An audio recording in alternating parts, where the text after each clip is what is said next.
Hi. Hi, everybody. I was just informed that you couldn't hear any of that. I'm so sorry for the technical problems. So yeah, what I was just saying was just welcoming all of you to this evening's event. So my name's Sophie Mccormack. I'm the Heritage Manager at the Northcott and leading a National Lottery Heritage funded project using our archive collection to engage with our community in Exeter. The collection is really vast and it's diverse in its content. It's housed and cared for at the Special Collections Department at the University of Exeter, who are working with us on this project.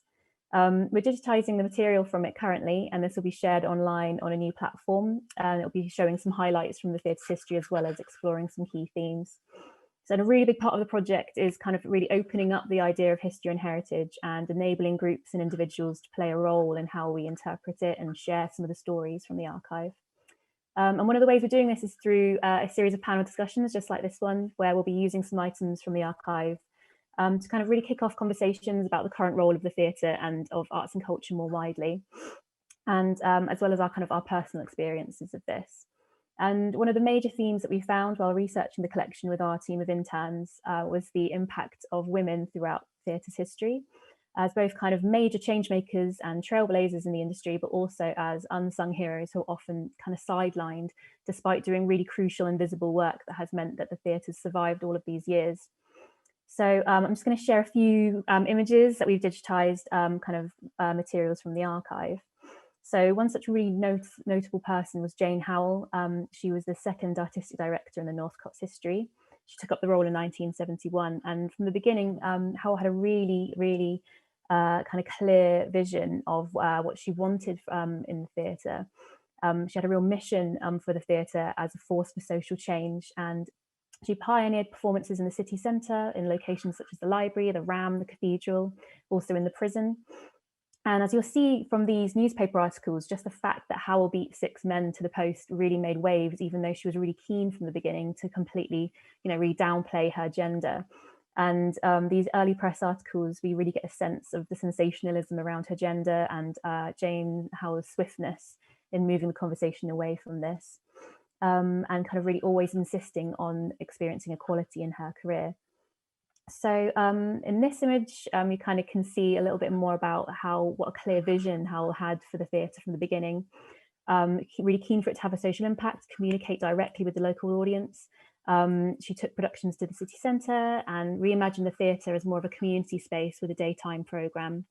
But as you'll see kind of in this image from this article, there was quite a lot of backlash early on to this approach locally. There were kind of feelings that she wasn't being broad or commercial enough.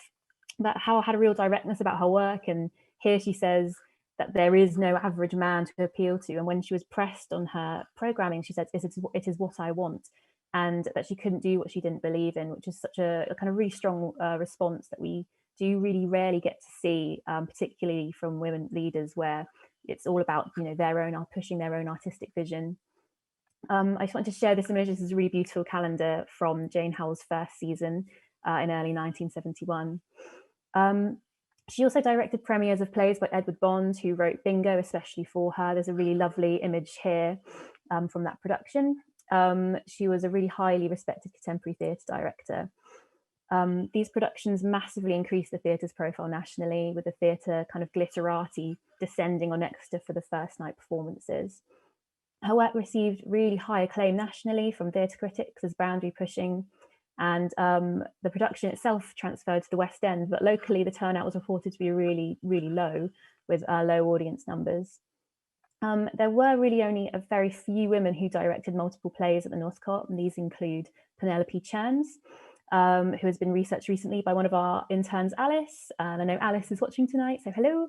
Alice has been looking at Cherns' role in the late 70s in directing kind of large-scale crowd-pleasing works. Such as Anything Goes, which is pictured here, which was notable as having several women in leading roles, including a 24-year-old Celia Imrie. Cherns' work was really commercially very successful. She also directed West Side Story and Sherlock Holmes, delivering sellout shows every night, making a lot at the box office. These productions were led by an all-female creative team involving Cherns. There's lead actor Tina Marion and choreographer Anne Durham. And the press coverage of this working arrangement was really serious and respectful, focusing on their professional skill, which kind of really bucks the trend in what we see in much of the archive and how the media depicted women working in the theatre. So perhaps this different kind of coverage in the press was down to the real success that they were getting. So impact for women is going to be a really key thread for this evening's discussion. But another important topic is really the invisible work of women in the arts and in cultural spaces. So for example, community engagement, youth work, administrative and public facing roles have typically been led by women in the theatre's history. And this is the work that is often on the peripheries of the main theatre programme, which is kind of typically led by men. In the archive records, the voices and perspectives of a lot of the women working in these areas are quite underrepresented or completely absent in the press coverage. In production records and in materials that show us the internal workings of the theatre as well, kind of board papers are quite absent in those too. So we're going to hopefully in the discussion tonight do a lot to rectify that absence. We'll also be looking at future storytelling of the Northcott, so it's really important to note how women have been depicted and represented previously. So, you know, the women who were seen on stage were almost always white, able-bodied, cisgender, and on top of that, they were regularly assessed not by their acting skills, but by their looks and their youth. They were grouped together in press coverage that shied away from kind of the heavier, more serious topics of discussion afforded to male actors. And they were kind of often the subject of puff pieces. So Diana Rigg is kind of the clearest example we see of this. So a highly acclaimed and talented actor, which she was obsessed over for her physicality when she appeared nude in a play in the Northcott. The resulting kind of national scandal generated enough press cuttings for the incident to have its own entire folder in the archive, which is, you know, entirely unique. Similarly to Jane Howell, comments from Diana Rigg kind of sought to deflect attention away from her gender to focus on the artistic justification for the scene. Interestingly, this article is from the Glasgow Evening Citizen, so it kind of shows the very wide reach of this story. While this was in the 70s, kind of the poor press coverage and representation of women on stage generally, and also behind the scenes, continued into the 90s, leaving a legacy of kind of the role and the impact of women working at the theatre being really downplayed. So yeah, enough from me. I'm really sorry about the technical issues. I raced through that a little bit, but please do send in any questions about anything we talked about around the archive. But yeah, before I hand over, I would just really love to encourage you all to get involved in the conversation and to send us some questions in the chat. I'll be feeding those into the panel throughout. Any comments, any questions at all. But for now, I'm just going to introduce our chair. So Natalie is a playwright and a co-director of Dreadnought Southwest with Josie Sutcliffe, which is an organisation that connects individuals and communities through the telling and keeping of great and courageous stories about all women's activism that have lain undiscovered and often untold. Dreadnought's very first showing of Oxygen, which was their first touring production, was on the Northcott stage. She is also currently writer in residence at RAM as part of Out and About Queering the Museum, and under commission with the Wellcome Centre for Cultures and Environments of Health, and next to Northcott to write a new play called The Beats of Our Hearts, which is going to be in production for 2022, which is about LGBTQIA+ loneliness. So yeah, thanks again. I'm going to hand over to Natalie now, and yeah, I look forward to hearing questions.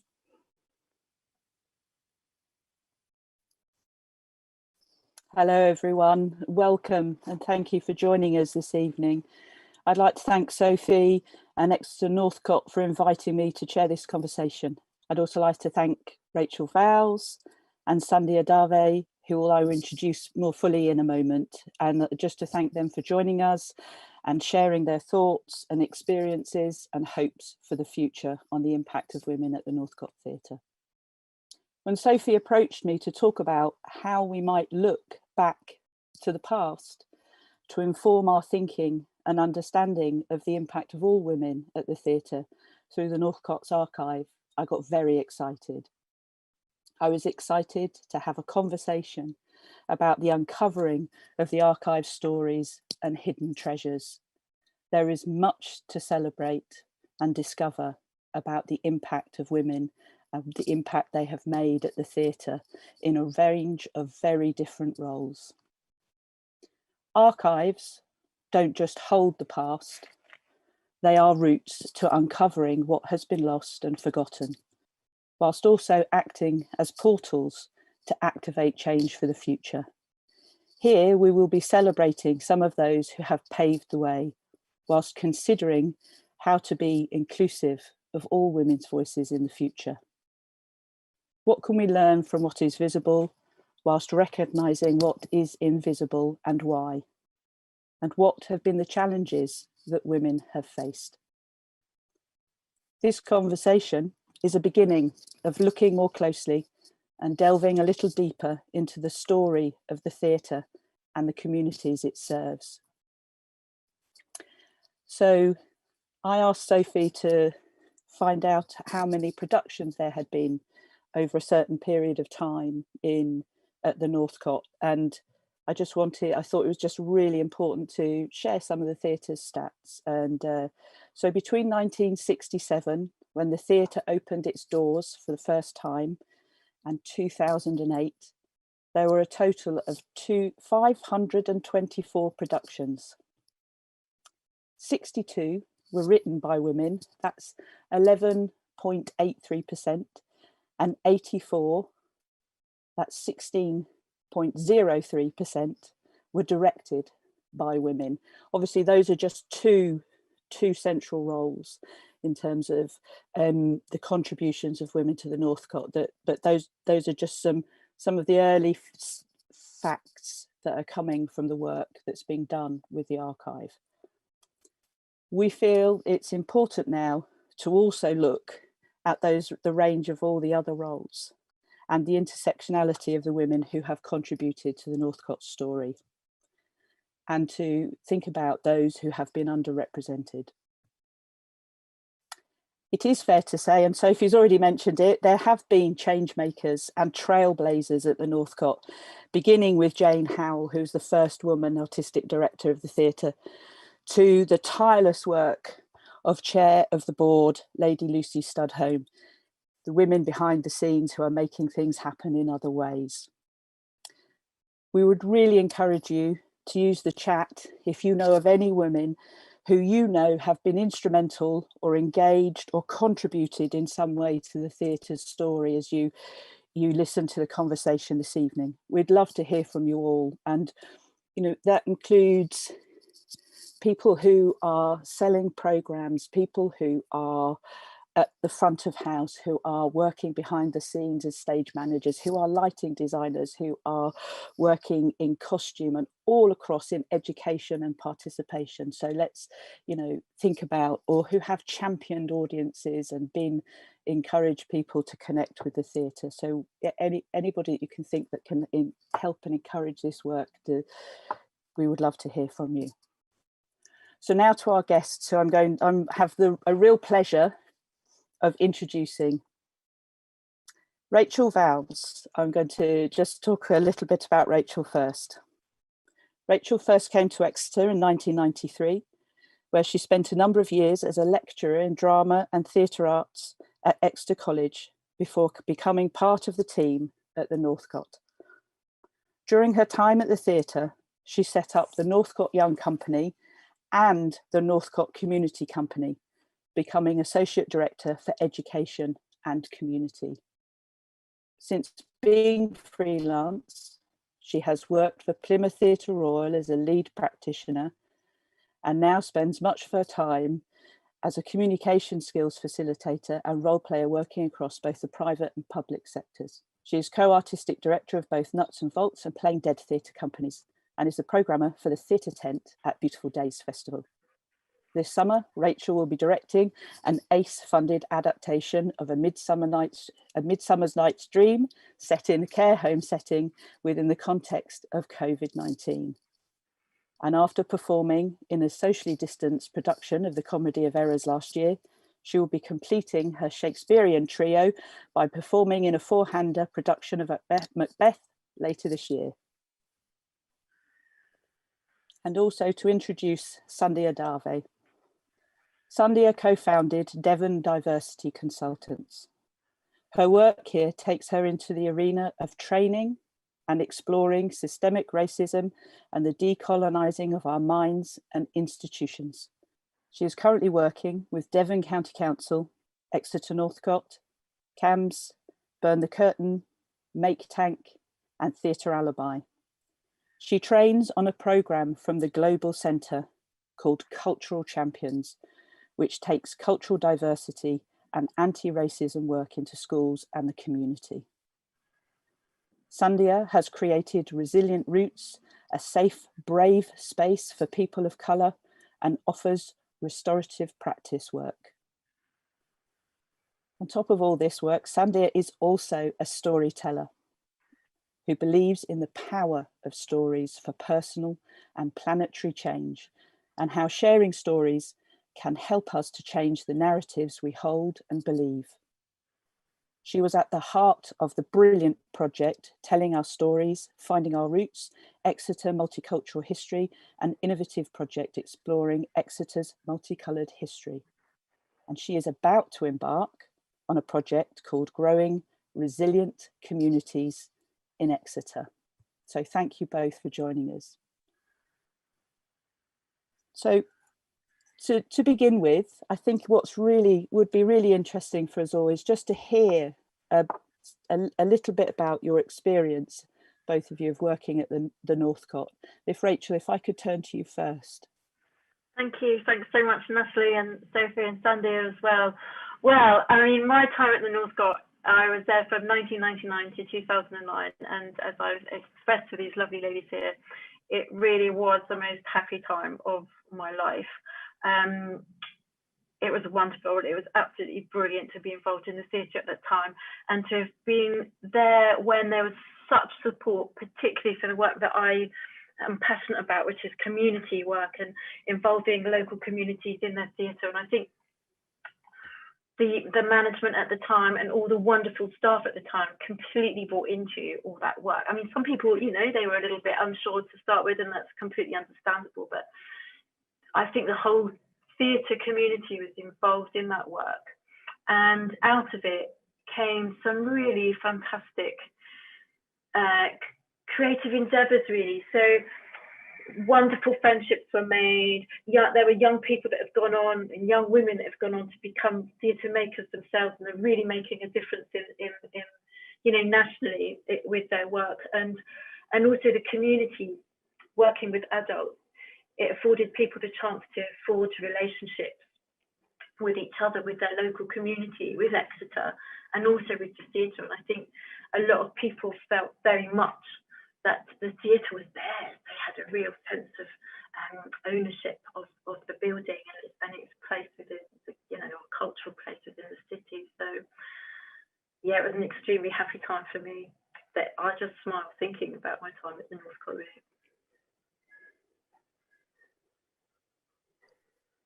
Thanks, Rachel. And Sandhya, if I can turn to you now. Yeah, great, thank you. And yeah, thank you for inviting me to this conversation. And you know, it's going to be, yeah, lovely. It's interesting because I feel like I'm coming into this conversation not as a theatre maker or a playwright, but as almost like a community participant. So I feel like that's possibly the head space that I'm holding today. And you know, so I've come to the Northcott over many years, and it's interesting. I'm going to be really honest in these conversations. I remember having a conversation with the artistic director at the time, many years ago, saying, you know, I just want to kind of ask you questions about your programming, you know. So as much as I love coming to the Northcott, I absolutely do really love it, and I treasure it as a space for what it gives me and has given me and my family. I was also often aware of things that I also wanted to see that I wasn't seeing programmed. And I remember, trying to have that conversation and almost being ignored, actually, if I'm really honest around it. So my experience, so it feels really, I feel lucky, and you know, what it teaches me is life needs to teach you just to be patient, you know, and if you want something, you sow those seeds. And so it's really interesting to be in the space that I am with the Northcott now, where it is again in a really exciting phase and space of transformation. So really, really kind of enjoying being in that space with the Northcott. But there's a lot to be said. There's a lot to be said about an institution, because it feels sometimes like an institution, as opposed to depending on who you are and what you're familiar with in terms of theatre spaces or cultural landscape art spaces. So that's kind of, I'm gonna leave it there for now, and then maybe we'll come back to that later. Yeah. And Natalie looks like she's frozen.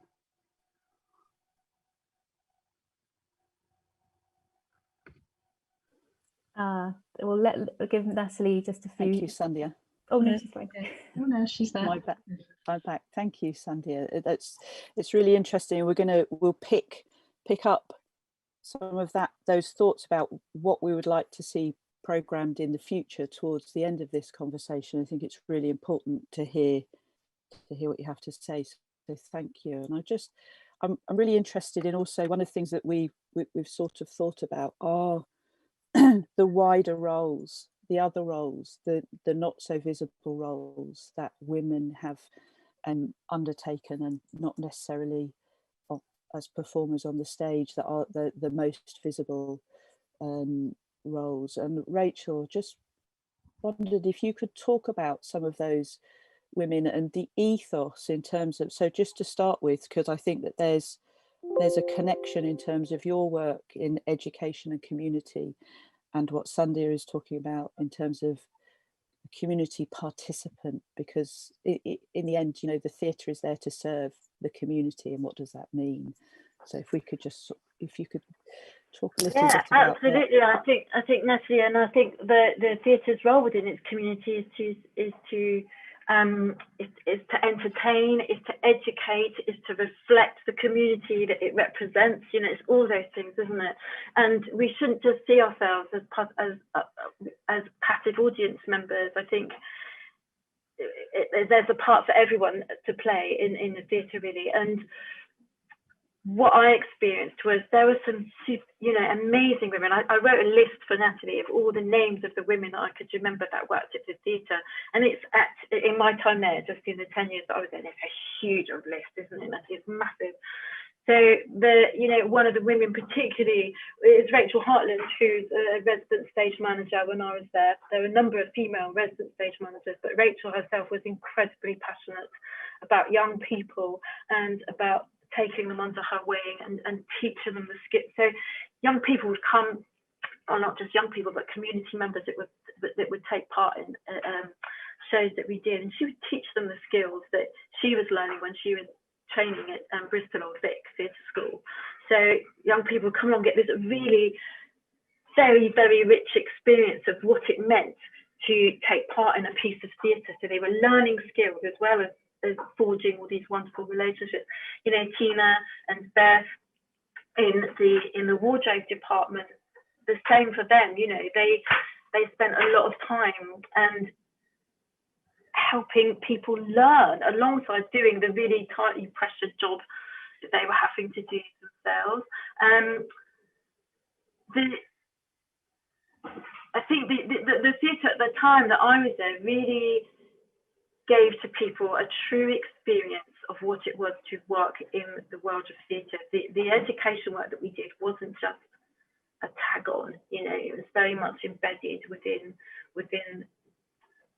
the work that we did. And there were young people who worked with people like Rachel and Tina, who then went on and made that their careers. Some of them came back and worked at the theatre. Some of them worked at the theatre over like Panto when we used to do the open air Shakespeare. They'd be invited to come and work, you know, and get paid work. So these women weren't just doing their jobs in the background. They were offering out their skills, like generosity, and sharing their skills with people that came to work there. And I mean, there's many familiar faces, like you mentioned at the beginning, Ness, you know, often the first person you meet is the box office staff. And we used to have that wonderful little hut down in the town centre, you know, and there's certain faces there, you know, Wendy and Jenny and Patty that were very familiar faces, and Liz, who's our box office manager, became known characters, you know, and they often, because they're the first person people would meet, they gave out that impression of what the theatre was like. Well, you know, a welcoming place, a place to come and feel at home, and not somewhere where you feel just a visitor or that theatre's not for me. it was a wonderful family, I think, at the time. And I think there might be a few people that are tuning in tonight who were part of that family when I was there, and I'm sure they would agree with that. But it felt a very egalitarian place to work. For me, certainly, it did. I never felt that I was unable to do anything I wanted to do. Or, I felt very, very supported by everybody. And I'm extremely grateful to that, because I know there are a lot of people who came through the theatre at that time for whom it had a profound effect on them, and the relationships that they still have today, you know. Yeah. And then of course Becky, you know, so the shows I worked on, we worked in a bit slightly, you know, not unconventional, but I was the director. We had a male choreographer, so I worked with John Whitehead, and we had Becky Hawkins, who was our set designer. So our rehearsals are very much a female-centered space, really. Yeah. Thanks, Rachel. I mean, I think what's really important is that what you're saying kind of captures a.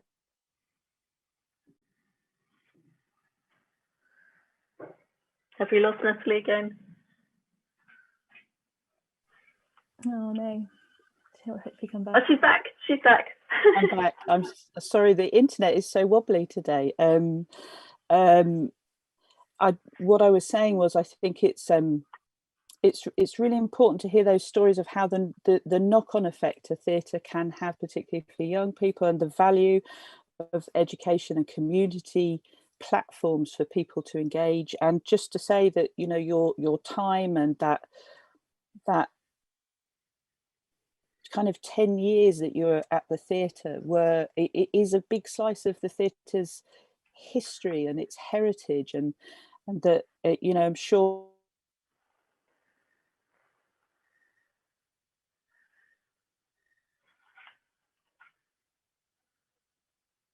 No, we've lost her again. But until she comes back. Is she back? She's back. We lost you again, Natalie. I'm so sorry, everybody. Yeah, so just to say that it's going to be a great piece of the heritage puzzle into, you know, for the archive and for Sophie and the interns, and that, you know, that's being observed, and kind of what you've done is given us lots of threads to kind of to follow through. I think following on from that, Natalie, is something that I think would be really fascinating, that I would be very interested in looking at in terms of heritage, is, you know, I'm still in touch through social media and whatever with some of the young women and young men, but who have gone on to work in theatre or in the creative industries. And it'd be really fascinating for me to see how the theatre did have an impact on them making that journey, and how it's you know, that effect it's had on them. And I noticed there was a lovely piece from Amalia Vitali, who was one of our regular NYC members, who was coming to the Northcott just at the point we went into the COVID lockdown, I think, with piece on Charlie Chaplin. And she's written a lovely piece that you can see on the theatre website about how it was lovely for her to come back and feel coming back home, you know, to the theatre. So, and there are lots of Amalias out there, lots of young people, and like that. Thank you. Sandhya, can I ask you about cultural spaces and welcoming women? Yeah, it's yeah, no, totally. It's interesting. I mean, I'm really loving hearing Rachel today, and I'm really excited about this project because actually I've never really thought about the archives, you know, the idea that there is archives. So I'm really quite excited about, like, oh, what's there? You know, what is there? What, you know, and I was just kind of having a quick look at the Women in Theatre report, you know, that Sphinx Theatre did with around the Arts Council's 10-year strategy. And they were commenting on that and saying that there's, in the 10-year strategy, there's 0 references to women in gender inequality, you know, in that kind of body of recommendations. And I think, and it's really interesting to sort of read that, but then hear you, Rachel, you know, and kind of go, but wow, look at all this that has happened, you know, and is still happening, because there is knock-on effects on people's careers and things. And in terms, and, you know, I'm also listening, sitting here thinking, and it's about whether you've grown with this, you know. Like I never grew up going to the theatre. I never grew up going to museums.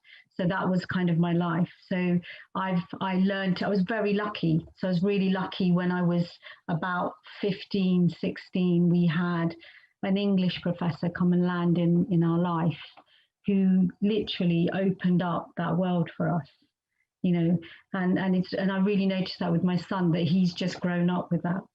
And I guess when we're thinking about cultural spaces is that, you know, I remember there was a time when I used to walk into a museum or theatre space and I would physically feel uncomfortable because, so it's a complete contradiction to what you're saying, Rachel. Like, I would not feel like this is my home. I feel like I don't belong here.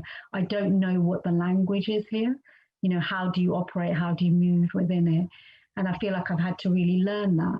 And that's something that I think we as practitioners who are creating spaces need to really keep in mind, bear in mind. So often theatre spaces are, you know, they can be quite colonized buildings. You know, they can feel unwelcoming if you're not careful. And literally it can be something as simple as just on that day, somebody at the box office did not smile at you. But for you, it was that day that you were going to a theatre, you know? And it's that kind of mismatch that happens, that none of it's deliberate, but actually it can have impact. So we have to really think about how we, you know, constantly welcome, and what does that actually look like depending on who is standing opposite you, the welcoming. But yeah, I've learned to inhabit cultural arts centres and spaces and theatres and museums. And I know that there are lots of people, because I work with Black and minority ethnic communities quite a lot, there's lots of people who just don't come to the Northcott. They don't see it as a place for them. So, you know, part of the work that we're doing with the Northcott hopefully will be that. It's kind of looking to, I think what you were talking about, Natalie, at the beginning with Jane Howell, when she was thinking about, or was it you, Sophie? Sorry, you know, thinking about, you know, how the theatre space comes down, you know, to the community, and what that actually means. What does that look like? You know, what are the stories that need to be told? Yeah, I could go on.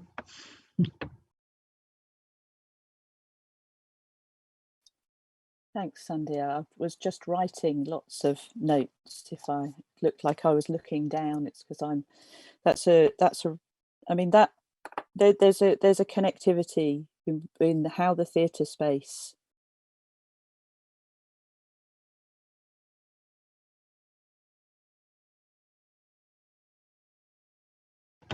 We'll give her 20 seconds. She seems to come back after 20 seconds. Yeah. While she's coming back, one thing that struck me there, Sandy, was that thought that the theatre is a building, but it's also the people within the building. So, and that's such an important, it's the body of people, isn't it? That that make it live and breathe. And I felt that very much with the Northcott when I've seen it at different phases in its life, because the Northcott's 8 days older than me.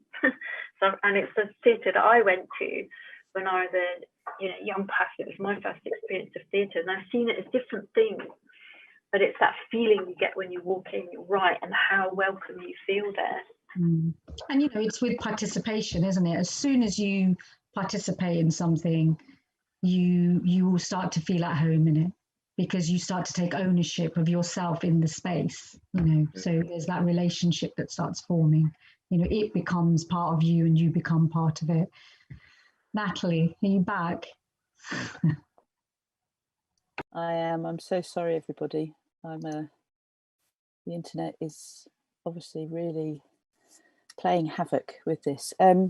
Yeah, I don't know how much you caught of what I said, but Sandy, I really loved that notion of how a theatre space comes down to the community, but how we might think about, you know, how a theatre meets the community. And I think, you know, there's something really connected to what Rachel was talking about, and all the roles that women took in terms of education and participation at the theatre, and how that reached out, and that nurturing. Rachel, when you talked to us a little bit about that nurturing kind of role the mentoring of people who've gone on, young women who've gone on, who've been trained and now have careers in the theatre industry. And I think there is something about how the stories that are told and how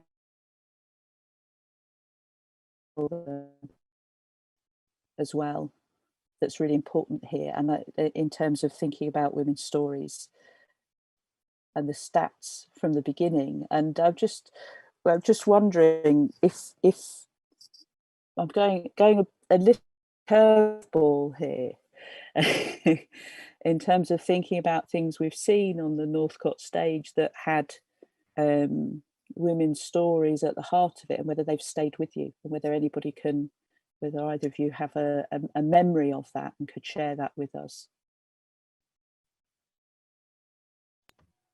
I mean, I'm going to say Oxygen. You know, I mean, what you guys did, what Dreadnought Southwest did, you know, which was just absolutely, I think the atmosphere that night was electric in the audience, you know, so yeah, I'm just going to go with that and promote you. Yeah. Thank you, Sandy. That's very kind.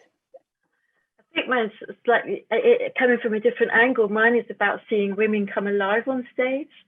So it's about,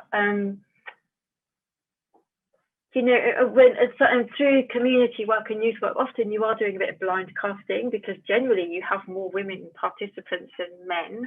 So I'm thinking of something, say, like the government inspector that we did, and you know, the postmaster was played by, well, you know, we had Janet Hookway, wonderful. Nell Turner was one of the comedy characters, and my God, was she absolutely hysterical. Bob Chinsky, you know, and it's seeing these wonderful women just come alive and their confidence bursting out and being funny and being clever and being celebrated on stage. So for me, I guess it's not about a particular show that I might have seen or a particular play. It's actually about just seeing that blossoming of people on stage, really, and backstage. I mean, you know, we had hysterical times. I can remember once on a youth theatre show with Rowena Rickson and Claire, who was another young trainee stage manager. Well, they weren't even trainee stage managers, just young women that had come along to take part. And we suddenly had to get this piece of set off. And there was myself, Rachel Heartland, and these two young girls. As the curtains coming up, we'd been gossiping and suddenly realised we had, you know, it was just hilarious, wonderful. Just communal building experiences. It's really difficult to explain, really, unless you've sort of unless you're taking part in it. And something that I found was what happens in those experiences is age doesn't matter, your social economic background doesn't matter. All that matters is that you're there together for this communal thing, which is to get this play on, or this show on, and it makes, you know, connections are so strong through that. That last, you know, years later, I still see people. I live in Crediton now, and I see people that from 10 years ago, and we instantly go, "Oh, it's you! Hi, how are you?" Or, you know, so theatre for me isn't just about the thing that happens on stage. Theatre, you know, it's the ripple effect that goes on and on and on beyond that. You know, those connections out of that help build those stronger communities as well. Sorry, I get very passionate, as you know, but lots of things, but yeah. I was just going to say, should I share a couple of comments that we've had from the audience? Just so we've had a couple, so from Janet Gale and Mike Redaway, kind of agreeing with Rachel about that time at the Northcott and how they felt that it was egalitarian, and that there was definitely strong women in kind of key roles. And Nell Turner talking about that there were kind of the opportunities for young people through NYC and the skills learned, and that it was a nurturing space. But also Nell kind of agreeing with Sandhya, saying the importance, you know, that it's really important that theatre is seen as an accessible space for everyone. And that really kind of chimes with, you know, historically the theatre before it was even built, it was announced as a theatre for everyone in Devon. and every artistic director that kind of took on the role of leading the theatre kind of grappled with, what does that mean? What does it mean to be a theatre for everyone? And you know, and they all interpreted it in massively different ways. And yeah, I'd be really interested to hear what the panel think about what being a theatre for everyone is about these days, particularly in relation to being inclusive for women, you know, all women, and experiences not just at the Northcott but perhaps at other arts organisations locally, about how how that message, how that's interpreted, how that mission is interpreted, I guess.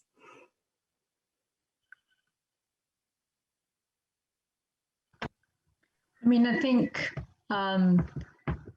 if I'm correct, the first production that's going to come on post-COVID when the Northcott opens is The Honeyman, isn't that right? And it's, you know, being directed by Alex Harris from Beyond Faith. So I think it's, you know, I personally feel like the Northcott is so moving in the right direction right now. You know, it's really asking those critical questions.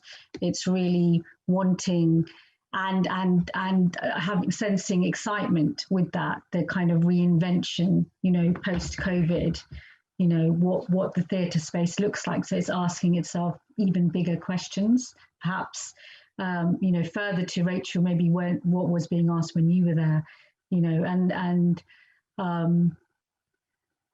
I think the programming has shifted, you know. So I worked with the Northcott a couple of years ago with, and the theatre companies that brought a couple of plays doing some audience development work. And one of them was called Black Men Walking. And the other one right now, I can't remember, but it was about the Birmingham scandal. Nat, can you remember what it was called? I can't remember what that one was called. And you know, it was just, it felt like, oh, okay, great, because for me, the Trojan horse, thank you, Trojan horse, yeah, and it was, you know, and my job was to kind of do some more outreach around that. So, you know, potentially communities that might be interested in watching this play, who the play was directly related to. For example, with the Trojan Hall, it was the Birmingham school scandal around, you know, fundamental kind of indoctrination within the school space, Islamic fundamentalism. And it was quite easy to bring people in because the people were being offered to come and hear perspectives on a story that was actually very close to them. So that's one of the things that I would kind of really be thinking about when we're thinking about theatre for everyone. You know, it's like, what are the stories? The questions are, what are the stories that are being represented for women? You know, we're incredible beings, you know, we're incredible, and we have such diverse stories, you know. Let's see some of them played out. And I really like what you said, Rachel, earlier. This was in our conversation before we came on publicly, you know, around, you know, let's move away from high profile women, but let's come to all those amazing women who are living in our local spaces doing really incredible work, and let's create their stories for others to see as role models, achievable role models. So yeah, that's one of the things I'd be thinking about. Yeah. And I go back to something you said, Sandhya, as well, about, I think, this thing about the building, and it can be quite a terrifying place. And if you're not someone who's been taken to the theatre, and as a child, if your parents didn't take you or your school didn't take you, they can be really quite terrifying places to be. So for me, it's about the theatre. I sort of probably didn't articulate this very well earlier, but the theatre isn't just the building. It's about what gets taken into communities and how communities are engaged with whatever that community is, in a space where they feel comfortable. So if it's, you know, if it's a bunch of young people that have never been to a theatre before, but there's comfortable spaces there, is their common room, then we engage with them in their space where they feel comfortable. It's much more likely to say, well, come and experience this in our building, because it's sort of demystifying that still the red velvet curtain image that I think a lot of people still have of the theatre. And, you know, I think we can't not say that historically there has always been, and there probably always will be, this thing about the Northcott isn't in the town centre. You know, people banged on about that since the day it started, and it is in the middle of the university campus. So, you know, there is a sense of, oh, this is a high art, this is something that isn't for me. So it's about, if the horse won't come to the, you know, you can't take the water to the horse, take the horse to the water, or whatever. It's about showing that theatre exists as an entity outside of the big white building as well. And I know that there are plans for the Northcott to take over the Barnfield, aren't there? And I just think, yeah, that literally is a kind of connected thread, isn't it? Down from the hill. I always sort of say up the hill and down, you know, and yeah, I'm really hoping that we're looking at all different kinds of intersectionalities, you know, and there's going to be lots of commissioning around that from the community, you know, and actually just having ordinary people, supporting ordinary people to write, you know, and create and direct and whatever it is, you know, light, sound, whatever it is, bringing people in and skilling them. And, you know, just sort of really saying to them, you know, well, what's the story that you'd like to see? You know, what is it that you would like to see out there that you're not seeing? You know, what story do you want to tell? What do you know? You know, and yeah, just really enriching us all. Projects that we did as part of our community work, Sandy, that you might not be aware of, was we had a writers group, and we would have different themes or challenges with that, and the writers would write their pieces. We'd have community directors directing the pieces, and we'd have community actors acting them.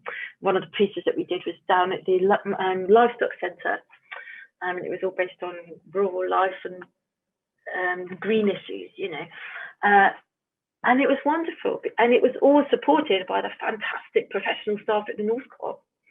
So the people, you know, it was people were writing their own stories that they were seeing performed and directed by their peers, but given that kudos of the professional theatre as well. And it was, for me, that was a wonderful project that we did. And I know the writers group carried on, and Natalie came and did work with our writers group and was brilliant with them. And it's given people that may never have thought themselves as able to do those things, because they haven't maybe had the right training, or they haven't been to university or whatever, to be able to go away and do that and actually give confidence to say, well, actually, maybe I can explore that within myself, and I might have found, you know, I can find a way of expressing my voice through writing. Yeah, absolutely. And, you know, I'm just realizing we're not letting Nat getting a word in edgeways. Sorry, Nat. But, you know, like we've been doing from Devon Development Education, which is an education charity that I work for, we've been doing a project for 2 years now called Celebrating Windrush in Devon. And through that, it is about just ordinary people from the Windrush generations, first, second, third. And they've been telling their stories, and we've been supporting the development of that. So yeah, really exciting, because, you know, we're going to be working with the Northcott and again with Beyond Faith in Plymouth to hopefully, you know, just put a funding pot in to make a play. And it's like, that's so exciting. It's so exciting, because my most exciting person on there is Faye Doris, who's a senior lecturer and midwife, you know, came in 1973 from Jamaica, you know, somehow got settled here, quite bizarre, really incredible woman, but doesn't ever see herself as a creative, you know, just does not see her. She thinks she's just, you know, really organized.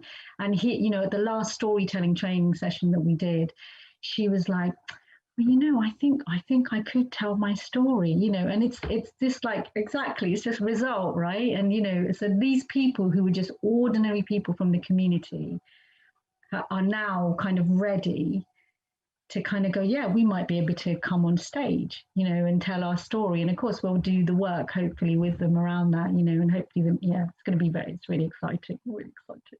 Yeah.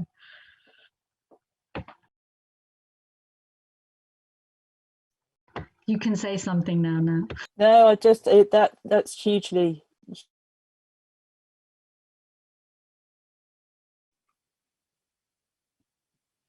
Oh no, she can't. Should we give her a few seconds? And I've got to have some good questions if we need.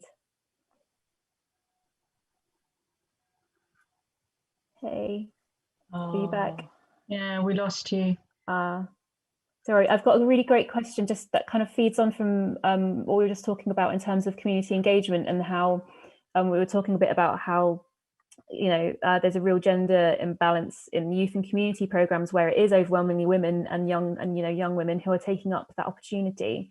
But then there's kind of a disparity between that and UK theatre leadership.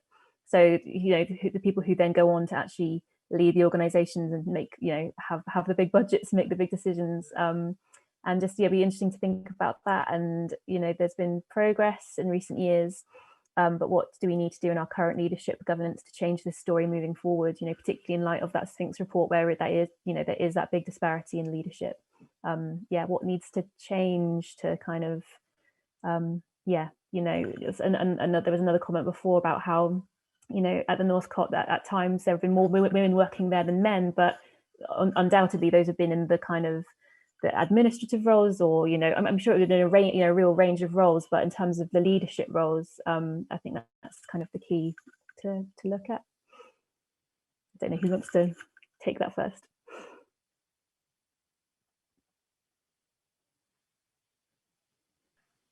I think the fact that none of us are saying anything, it sort of speaks volumes, really. In that I don't know the answer to that. I really don't. I think it is harder for women. We talked about this the other day when we met for so many reasons. I think you've got to be really extremely resilient. You've got to be rather ballsy, and probably not take time out to have a family. Dare I say it? You don't have to. Theatre is one of those places, particularly the creative side of it, in terms of directing. It's not like being a stage manager where you go and you train to become a stage manager and you take a course in it and you don't get a job until you've got that qualification. Or in lighting design or in electrics, you have to get their qualifications to be able to do that and get the job.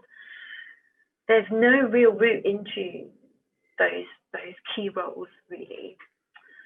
And I think women probably have to get a bit more bullish in some ways in order to fight their way through. I'm just checking to see if I am no longer frozen, and just to sort of pick up on this question, Sandhya, if you don't mind. And I think that just earlier Sandhya did mention the Sphinx theatre report, or the report in terms of flagging up issues, gender inequalities, and for all genders, and in theatre. And I think that one of the things that the report talks about is just even down to things like policy making. What do our policies look like for cultural institutions? Who are the gatekeepers? And we've touched upon the fabric of a building, which is Exeter Northcott this evening, in terms of all the varied and different kind of roles. As I said at the beginning, we're scratching the surface. This is just the beginning, and the work the archive will do will dig a lot deeper into those contributions, and to recognise where those pinch points are, and where in terms of where leadership maybe doesn't open itself up to women, and within that there are also the intersectionalities that we have to think about, in terms of that it can become even more, for example, and how does those kind of very fundamental things, we think about it a lot at Dreadnought, in terms of how do our policies reflect what we really want to achieve, and what we is really vital in terms of being as inclusive as we can be. And and we are in a moment and a period of change, because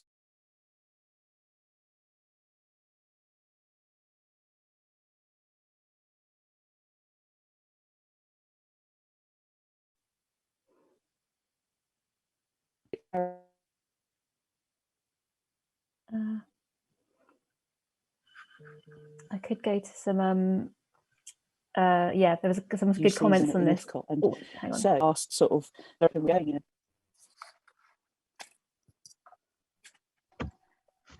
Nat, we lost connection with you when you were saying periods of change. I don't know if you wanted to try and pick up from there.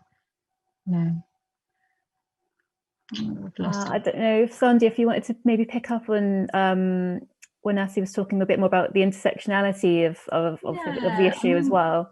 Yeah, and I think as Rachel said, the silence or the pause before any of us jumped in just shows how vast a question that is and what needs to be unpicked in order for women to be able to step into these leadership roles. And, you know, my very basic answer would be men could just get out the way.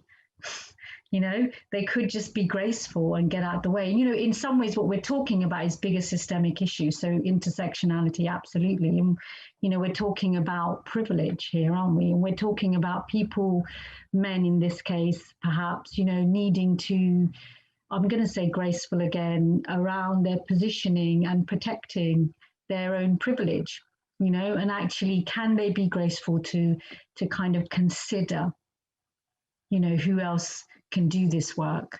You know, can decision makers, I'm going to say take risks, but they don't need to take risks because we know that women can do the job just as well.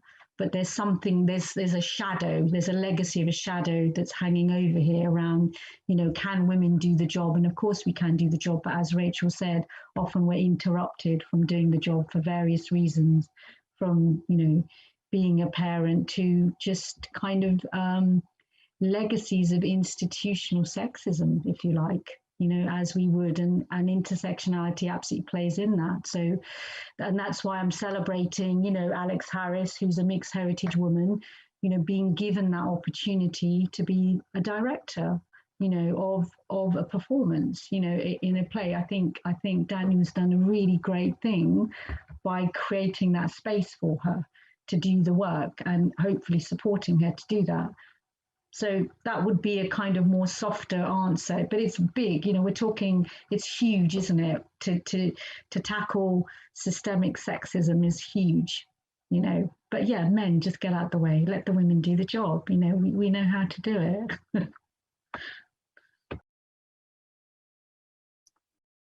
So what are the stories that we want to hear and see and experience now? And Sandy, you have talked about that with the Windrush stories. Rachel, I wonder, that's one example, but if we could just, you know, this is sort of us coming towards the end of the areas that we want to talk about. And so if we could just think a bit more about what might we want to experience now moving forward. And Rachel, if you could pick that up, that would be great. Well, for me, I think, you know, our society's become more and more fractured, isn't it? And we're constantly hearing about, you know, the news is never good, is it, about how we interact with each other? And for me, it's always about, you know, celebrating not just our difference, it's actually celebrating where we come together and those points that make us human and make us connect to each other. So for me, I'm interested in the stories of normal people, of real people, of everyday people, of people from our communities. I'm interested in them. I'm not really interested in, I mean, there's a personal thing, isn't it? But we mentioned the other day when we talked, didn't we, Les Mis, you know, if you look at something like that, everybody knows this. It's a mass, you know, people flock and flock and flock to see it. It's one of the most seen pieces of theatre in the universe. And the stories in it are actually about the people on the ground. They're just the everyday people. And that's for me, what interests me is, where do we all connect and how do we share our stories to make us feel more connected as human beings?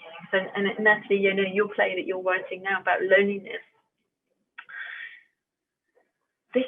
why are we lonely in the 21st century? But we are. And so for me, that's where I would like to see is bringing people together to share, where we touch, where we communicate as humans, you know, and celebrate our difference.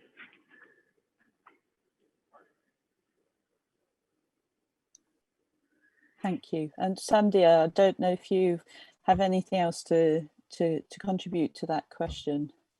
I think, yeah, absolutely, really agree with that. And then also seeing, you know, art plays about challenging issues, you know, that issues that we shouldn't be scared to talk about. So like with Trojan Horse or racism, you know, having those stories, but like following on from what Rachel was saying, you know, we've got an incredible diverse community in Exeter, you know, and I think I would want to see, so for example, I come from a Hindu Indian background, you know, I want to see the Ramayana, you know, which is the Diwali story. I want to see that, you know, at Diwali time, you know, on at the theatre. And I want to hear about the International, you know, Mother Language Day that Bangladesh campaigned for with the UN. And, you know, what's the story behind that? You know, what's the politics behind that? I want to kind of learn.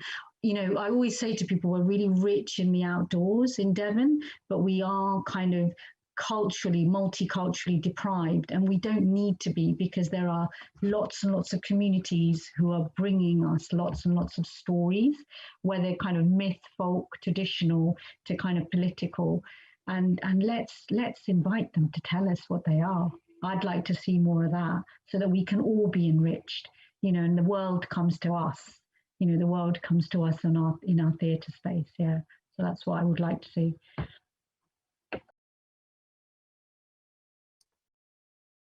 Thank you, Sandhya. Thank you, Rachel, for your responses to that. I'm just going to ask, just yes, absolutely, is my response.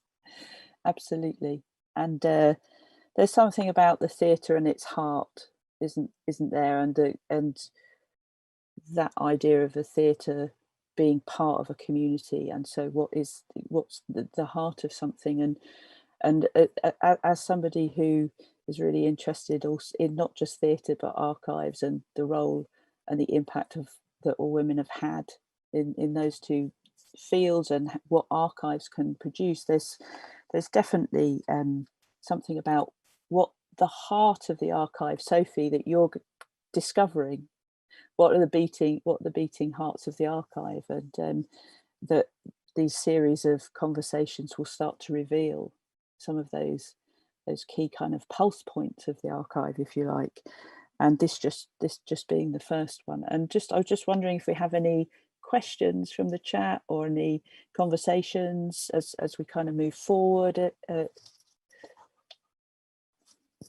Yeah, there was some interesting discussion around Elaine Faulkner, for instance, who she's working at the Northcott at the moment, and she's you know, she's the first female kind of manager leader of the tech department in the theatre's history, and so, you know, that in itself is to be celebrated, and then, you know, also kind of her insights into why it's difficult as well.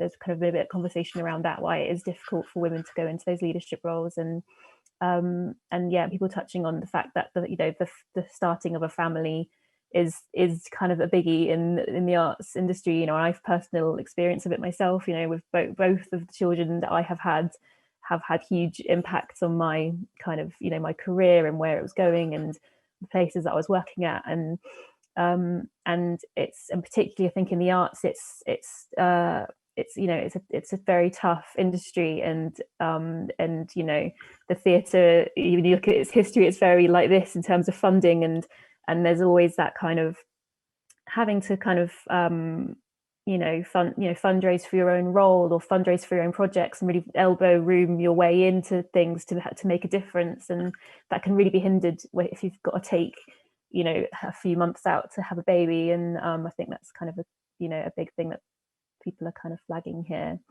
But yeah, I've also asked people to kind of talk about what stories they want to see on the stage or championed by the Northcott. Haven't had any responses yet, so just that's just me giving everyone a nudge to have a think and share some of that kind of future facing stuff, not necessarily just on the stage, but, you know, projects that have gone before that you'd like to see come back. You know, Janet Gale mentioned the play in 24 hours project that from a while back. And so yeah, if there's anything like that people wanted to raise as well, would be great. That was wonderful. That was an incredibly mad, wonderful thing. And I do think it's worth flagging up, Sophie, and I think, it's a whole other issue, isn't it? The arts is the most welcoming, everyone is welcome in the arts. And we know that, don't we? We know that that's why we go to it ourselves, because we feel at home there. But it is still the place that I think is the harshest in terms of if you are with a family, a woman, and I hate to say, I know there are men who take on the key parent responsibilities, but I think for women, it's really tough. Mm-hmm. So on the one hand, it's the most, supportive, generous, welcoming community, and in another, it's hard. Yeah, I would definitely say the intention is there, that it's inclusive. That's definitely the stall that the arts sets out. But whether that's realised in practice, in the way that the working environment and the way that it, the work that it prioritises, it's really interesting to see how that plays out. And I think that it returns to the systemic sexism that Sandia was talking about, in terms of the kind of the layers and the fabric of our society and how things are set up. But I think just, I want to just turn to the archive just again, and Sophie, if there is anything that anything else that has really kind of caught your eye in terms of women in the archive at the Northcott and that impact, if there's anything else, this is, I think, a moment to kind of to share, because you've talked about there's going to be an online platform, and I wonder how we might access this material, this information, how people who have joined us this evening, who want to find out more, might access this, and how we develop, how the stories and the new stories can be added and develop what you're doing there, because there are opportunities for community engagement to hear other stories, aren't there? Yeah, thank you. So there will be a kind of a platform going live in the next few weeks, which will share some of the things that we've digitized. The things that we've selected to digitize, we've been really, really kind of selective in what we're choosing, and it's items kind of similar to the things that I was showing at the beginning that kind of encapsulate a theme or an idea, or that tell us a particular story that we want to tell, where it comes to the really key themes that you'll see that we'll discuss in the panel discussions over the coming months. So for instance, the theatre's history around diversity and inclusion, accessibility in the arts, its role as a regional theatre, what does it mean to be a regional theatre? So kind of it's going to be very focused in what you can find on that platform, and showcasing kind of some of the detail of those themes. But then moving forward as well, sharing some of that rich material we've got from some of the big productions that the theatre's kind of big projects and productions that it's remembered for quite fondly. And there's going to be we're going to be having some workshops in the communities over the next few months, where we engage with groups who have typically been kind of underheard or underrepresented in the archive. That's the kind of, when you were saying what's kind of caught my eye in the archive, it's often the things that aren't there that kind of catch my eye. It's the gaps in the archive. It's what's gone undocumented or what's not been represented. That's I tend to be drawn to, and so there's going to be a bit of exploring that over the next year. And because archiving it's a future facing act. When you archive something, you're thinking about the future and how it's going to be used, and so this is our kind of legacy now, like how do we want to use the archive? And I feel that's a really exciting kind of proposition to put into the communities, and to use it as a tool to kind of to inform really what we do next as a theatre, and what are the stories we want to hear, and what's the inspiration we want to take from the archive, from what's there and from what isn't there, is what kind of really I think is going to be really exciting about the project. So we'll be doing some workshops, but also commissioning new artworks, working with a commissioning group that we're going to recruit from the community workshops that we're doing, recording oral histories as well. So lots of people in the chat, for instance, I'll probably be getting in touch with you at some point to record some oral histories for people who've been connected to the theatre's history as well. So there's going to be lots kind of being shared over the coming year, really. Yeah, so this is kind of, like you said, it's like the beginning, really, and I'm really looking forward to what the community is interested in, and then going back to the archive, doing more research based on that interest, and seeing what we find.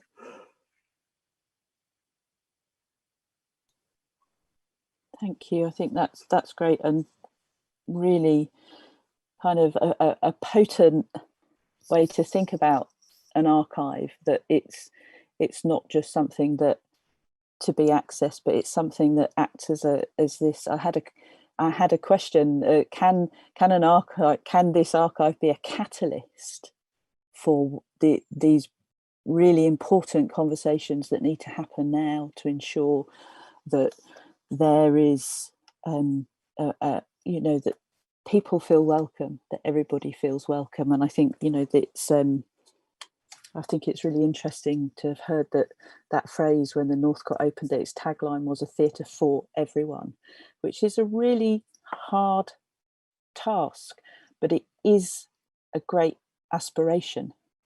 And how, hopefully these conversations will multiply and generate more conversations and feed into the life of the theatre and the archive, and be instrumental in terms of change and ongoing growth. I think was that notion of growth that, again, Rachel and Sandia have both touched upon in different ways, but have articulated something about growth and moving forward into the future. I'm just wondering if we have anything, Rachel and Sandia, that you haven't said that you're thinking, I really would like to. There's something else I'd like to say, or there's something that I meant to say and that I've forgotten. If there's anything, because I think we're coming towards the end of our time. So if you have any final thoughts, we would love to hear them.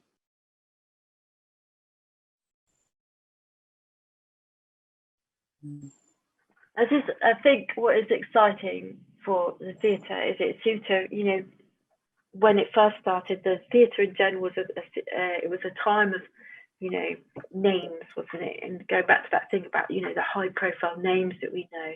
And actually, that's not what a theatre for the people is about. It is about serving their community. So whilst we all love to go to the theatre and see somebody we've seen on the telly, there's an excitement and a thrill about that. Actually, the real excitement in the thrill is seeing yourself represented on the stage, isn't it? And being part of something where you think, yeah, that's me, that's about me, that speaks to me, that tells my story too. And whether that's because you're on the stage yourself, you're working backstage as part of it, or as an audience member. So I think it's a really exciting time for the theatre looking forward, in making the community, it's representing its community. Sounds good to me.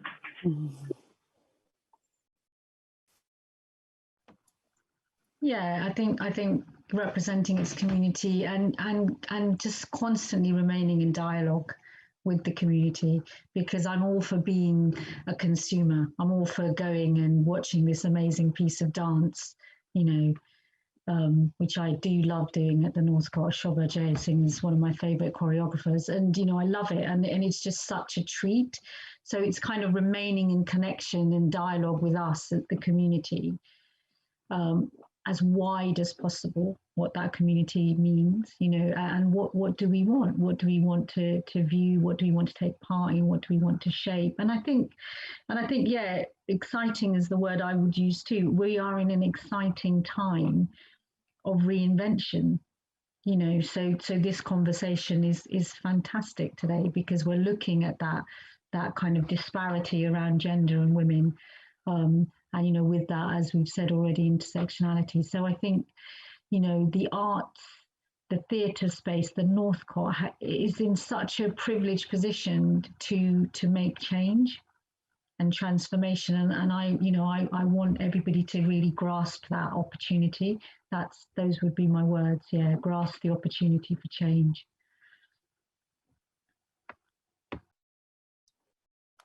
Thank you both. I think the word transformation, when I think about theatre, is just is a great one, isn't it? And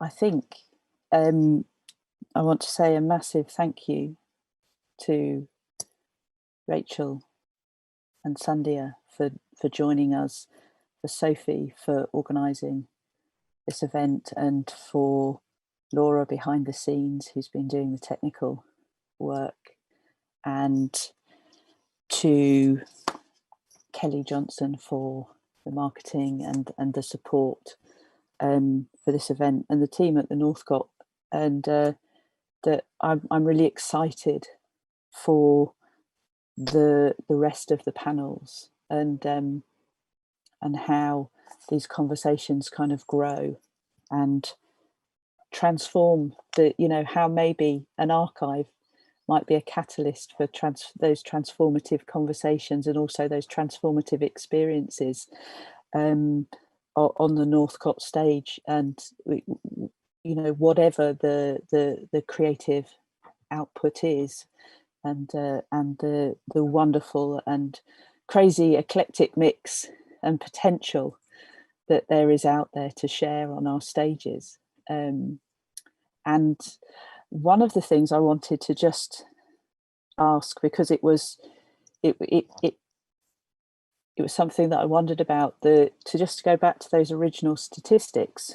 And I'm wondering, Sophie, whether we can find out beyond 2008 to see if the percentages have increased and where they are now, and to then think to within those actual percentages of women who've been in key roles, who've directed or written, which are probably the most identifiable kind of initial roles, and the range of artistic directors that we've had who have been women at the theatre, and in those executive roles, those are most identifiable ones. But how might that there be a next stage of then thinking about the intersectionality of those women who have contributed to the lifeblood of the theatre in those plays and things? So I'd be really interested, when there's a moment, when there's time to kind of really get under those statistics, the last kind of 12 to 13 years, and as to see,